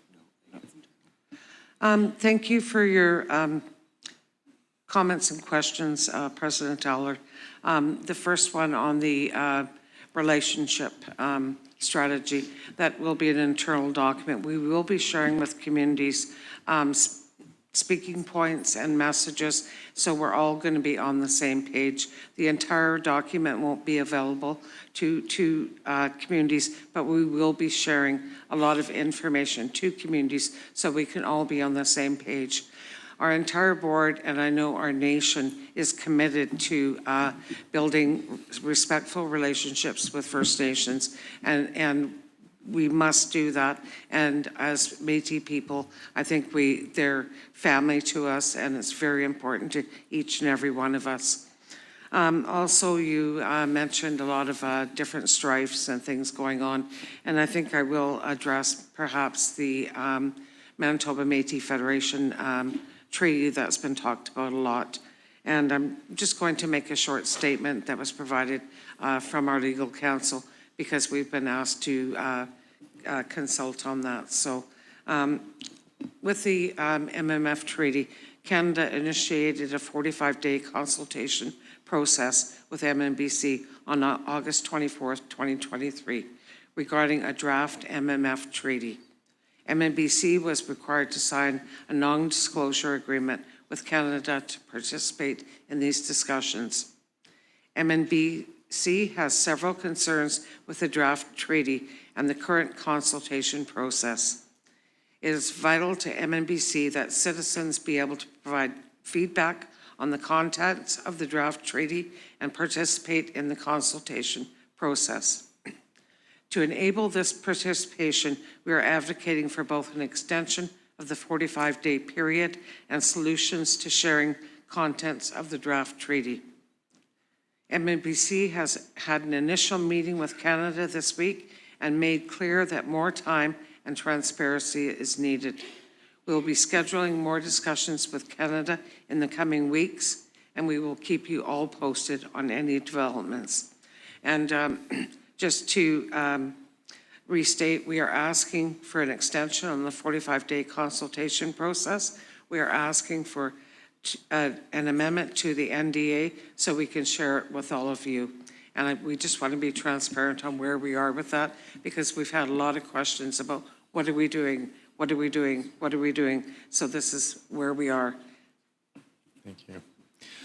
Next, okay, yeah, go ahead. Yeah, I just want to touch on another element that was asked. So we are coming together to look at how we can have good relationships moving forward with First Nations, especially, is top of mind for me. I know that I have started discussing this with my Regional Governance Council, and that is how I see us moving forward, is regional directors talking to our communities, because it'll take all of us to move relationships, build those going forward. So I just wanted to put that out there. Just quickly, I want to quickly say that we actually do have really good relationships with a lot of First Nations, like a lot. Like we're in agreements with them, we're working, partnering together, and they're actually allies for us at tables that they're at. So we're not alone out here. We do have a lot of allies. You know, that empty barrel does make a lot of noise sometimes. So, You know, I was told the other day, you know, this is just another chapter in history. We've always had that a little bit of confrontation that does come up every now and then, but together we're going to get through this one too. But it's going to be through consultation, not confrontation. Thank you. Next have Richard Lewis at the mobile mic. Richard Lewis, elected leader, Cowichan Valley Métis. Just one thing of note, and plus I wrote down what I was going to say so I don't forget. With the remuneration of $75,000 and over, I noticed that for the employees in 22, there was 26 employees, and it come out, if you divided that into that figure, it's 108,000 K a year, sorry. And no, yeah, sorry, 108,000 a year. And then for 23, there's 54 people, and it works out to 102,000 a year. So it's actually gone down. So there's no increase, but so the employees are basically staying, the wages staying the same for the people that are there. That's just something that I noted. But what I hope to see for the method used by the Board for Remuneration will be the same method for providing funding to the communities with the resolution that is being worked on to support the community governance. I hope that formula is going to be the same one that's going to be used. So I just want to say that. That's all. Thank you. Good job. No, I think it was just a comment. Thank you for your comments, President Lewis. There you are. Sorry, I was looking for you. Thank you. Yes, our next speaker on the mobile microphone, Sid Pelche. And I'm Women's sorry, Rep. the mobile microphone. We've got, again, I've been keeping track of people as they've been coming up and raising hands. Good morning, everybody. Sid Pelche, citizen here in Region 3. A question with regards to our intergovernment recognition, I guess, if you will, between our people, our nation in BC, and our federal counterpart that we don't have at this point in time. I believe, was it 2 years ago that we passed a resolution that we would negotiate for government-to-government relationship on a federal level? Okay, so if I'm not mistaken, that's 365 times 2. I would certainly like to hear what progress has been made. Now, I know that Mr. Miller is no longer our Minister of Relationship. We have a new minister, a Sri Lankan actually, Gary Anandasi Gary, I believe is his, agree. I'm not pronouncing it correctly, so my apologies to that individual. But I would really like to hear from someone from the board, and please not just a pat answer, but I would really like to hear some in-depth as to 2 years have passed hence. We all know it takes time. And my gratification goes out to this board. I know each of you personally, and I hold you in high esteem as well. But I do feel that, and I've gone through our booklet here, and I've noticed no real direct content. Walter, you briefly touched upon it momentarily, but I would appreciate some in-depth comment as to where we are, and I would suspect that we must have a deliverable time frame as well. I would think that we can't let this go on forever, and I know that some of our board members attended a Liberal convention recently, and also, I believe, a Conservative gathering. So I assume that you've met this new minister? I would assume, that's all I'm saying. I don't know that for sure.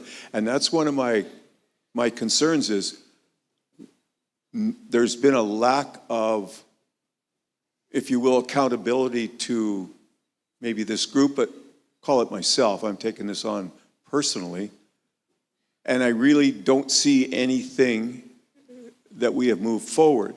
And I know we have difficulties. And I know that we lost a golden opportunity some years ago with our previous president aligning herself with Manitoba, with the MMF.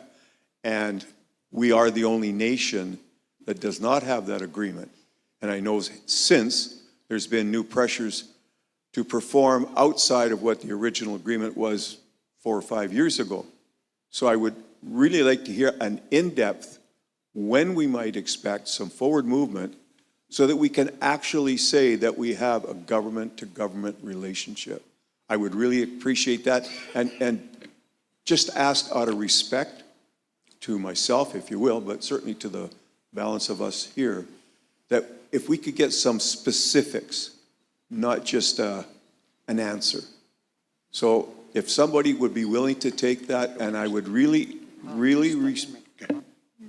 request that we have some specifics as to what our issues are and what we're doing to address that. Thank you for listening.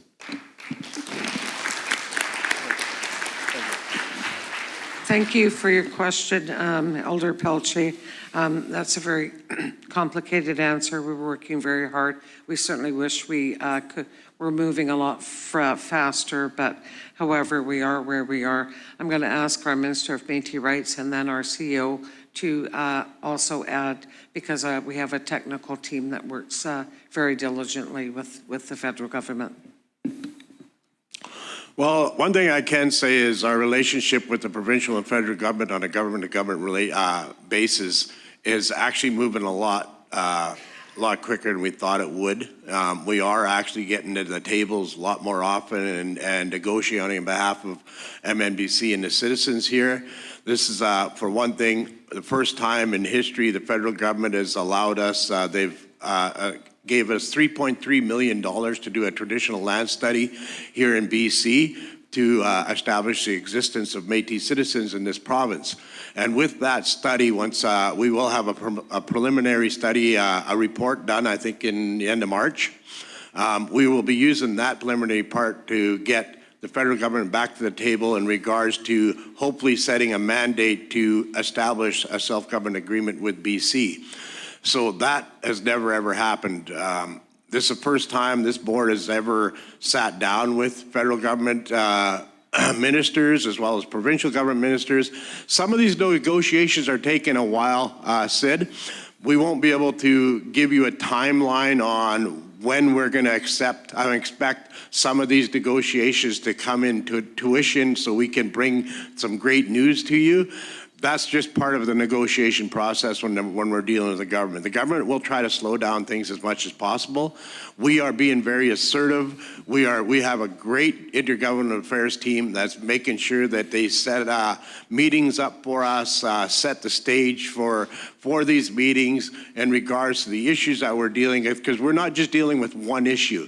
We're dealing with many issues with federal and provincial governments like employment and training, early childhood education, Métis rights, Métis government assertions, being able to governing over our own people, like we've passed that resolution a few years ago as a mandate to sign a self-government agreement on behalf of MNBC. So that's what we are working on today, and we will continue working on that process. And as we progress on it, and anything that we can report to you, it will be reported as soon as we have the great news, or by all means, if it's bad news, we'll also inform you of that as well. We are in a process. If we have to, we are willing to take our governments to court and fight on behalf of Métis citizens here in BC and all these issues moving forward. So we do have a lot of negotiations in the realm right now with federal, provincial governments, and some of it has come into reality. Like the provincial government has given us money for our STEPS program. I believe it's about an extra $7.2 million. Which has never ever happened ever. We've never got dollars like that from the province. They're also helping us in other areas like our early childhood education with the daycare centers that are being put up around the province to help us with our children and our communities. You know, we've been given, I think it's roughly around $30 million for that process from the province for the daycares. So around $22 million. So those things have never happened in the future, and we've never had those kind of, I would say, that type of funding given to us to be able to help our own children, our own people, and our own citizens across the province. So we are progressing in a lot of those negotiations.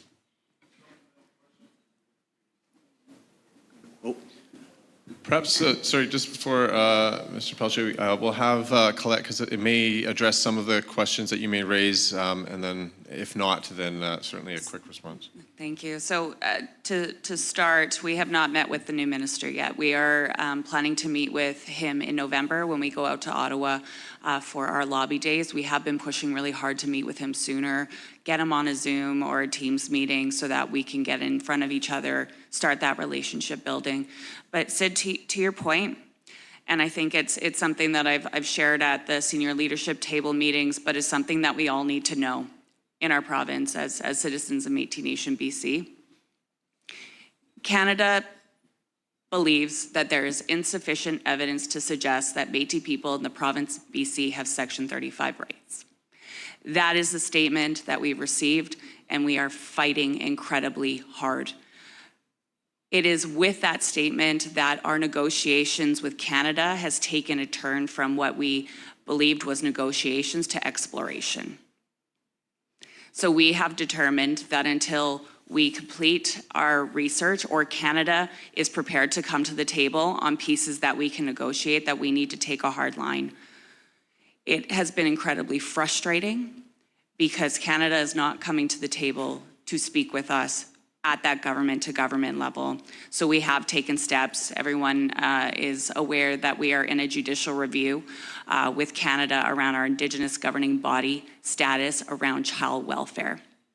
We are seeing that the recognition of our Section 35 rights in BC is preventing MNBC from doing the work that we need to do around governance, around funding, around filling those socioeconomic gaps.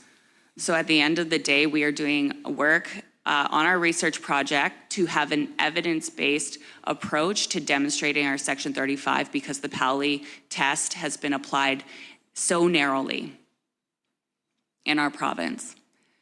And we are working on our own legal theory to demonstrate that we need, that PALI doesn't always apply in a very narrow way, and quite frankly, Canada is taking the definition of PALI and Indigenous governing body status and Section 35 in a really narrow way. And so we are fighting incredibly hard.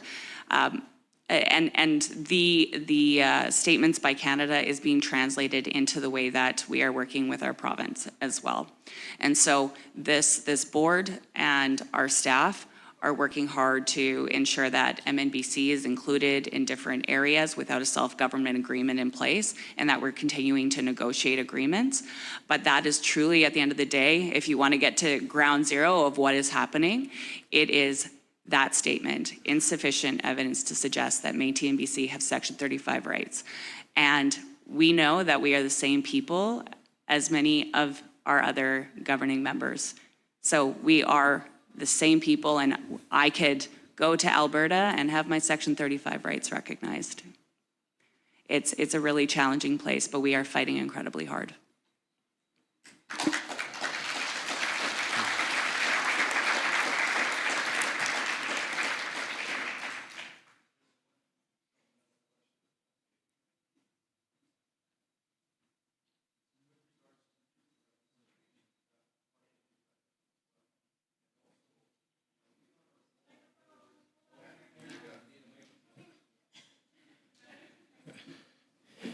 Sorry, Mr. Pelche, I was hoping that your question was going to be perhaps a follow-up, but it seems like if it's with Truth and Reconciliation going a different way, we are at the end of the time that we have allotted.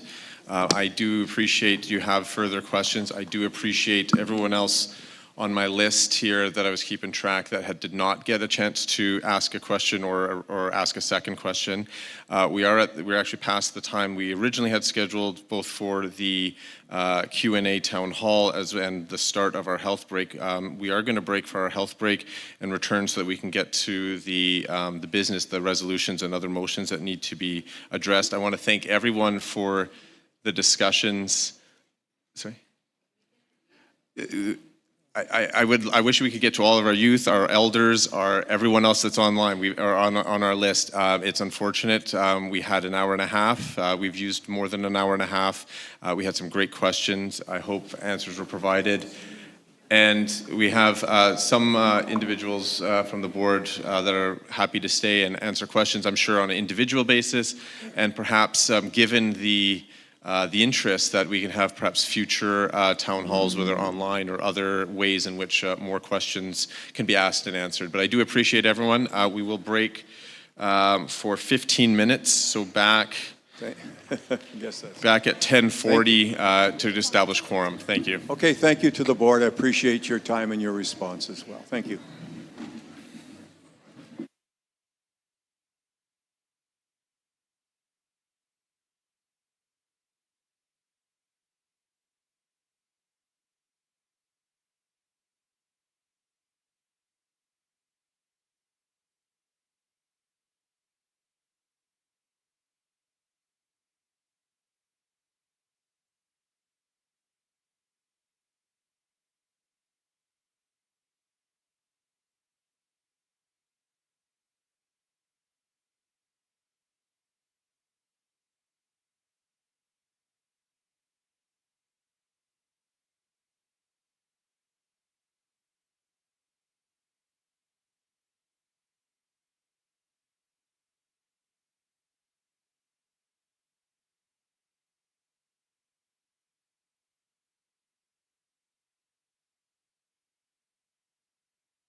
Going to start back up. Thank you very much.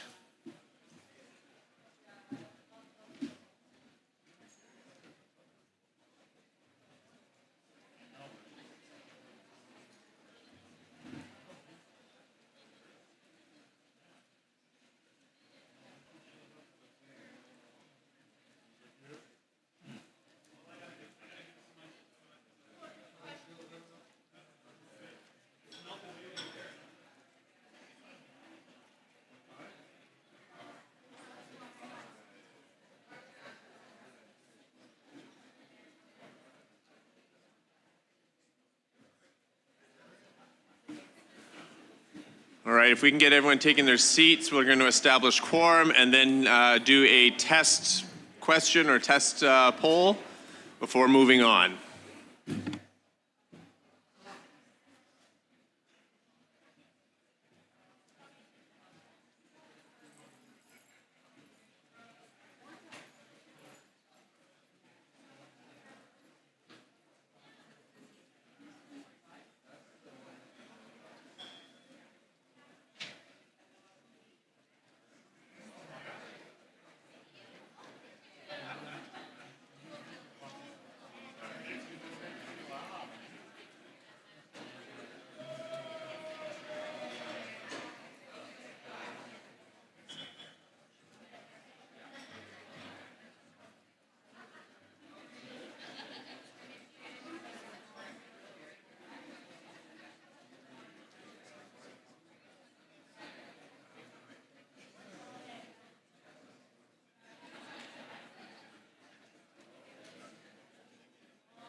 Hello, everybody. Could I invite you to please take your seat where you would like to get started to establish quorum?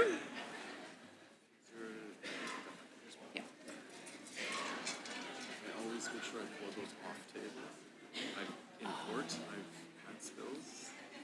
Okay. So no, I practice. Do I invite John to?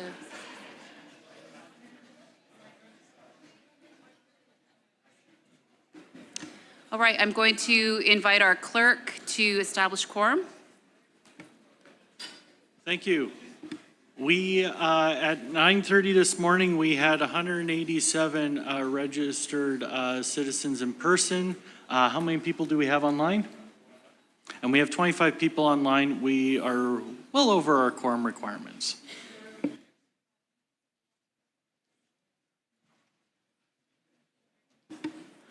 All right, if you could please get your voting devices ready. We're going to test the system once again.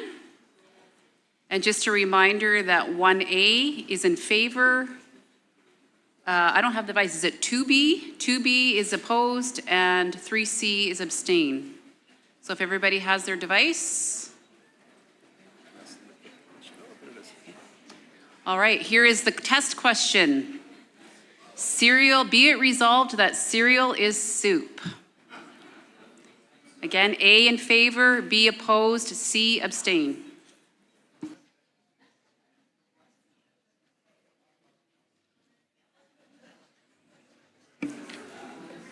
And once we get a signal that the voting is live, I will let you know.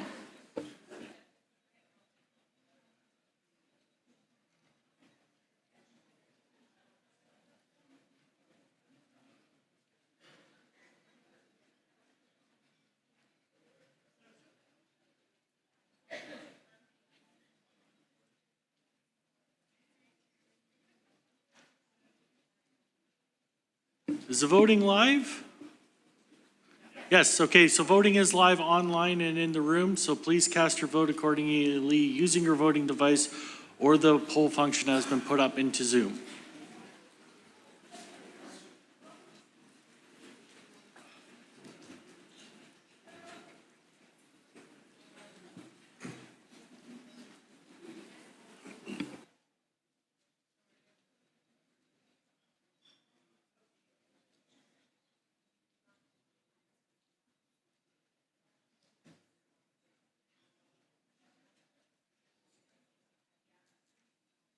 So 10 seconds. If you have not voted, please cast your vote now.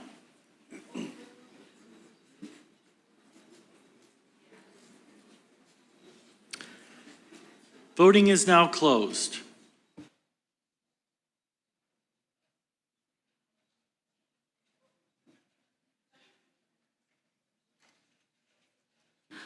John, okay. 312-3.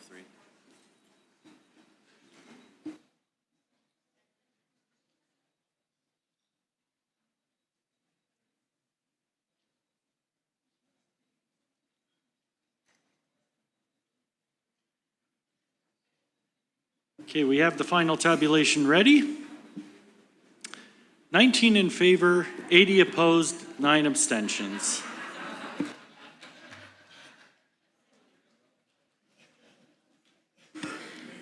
Clearly, some of us need to talk about cereal.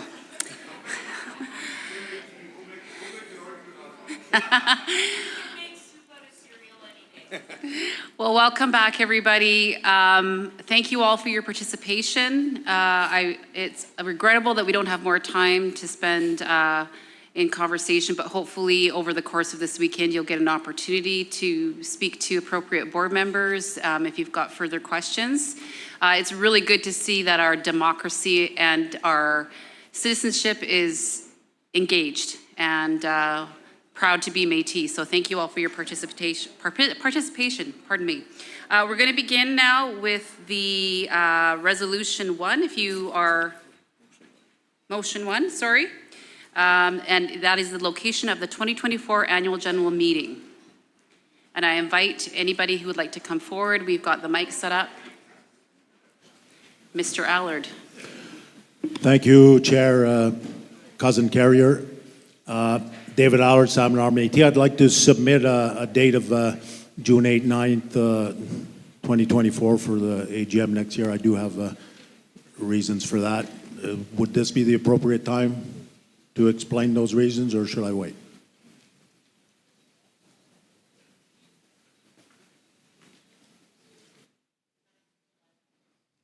So Dave, we need a location for those dates, and we need somebody to come forward and second.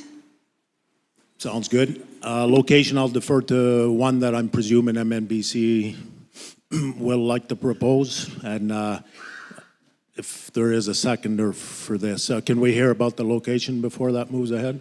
Thank you. Sorry, before we get into it, could we have the motion that we've drafted for this up displayed on the screens, please? Yes, with the dates that we originally had, and then we'll hear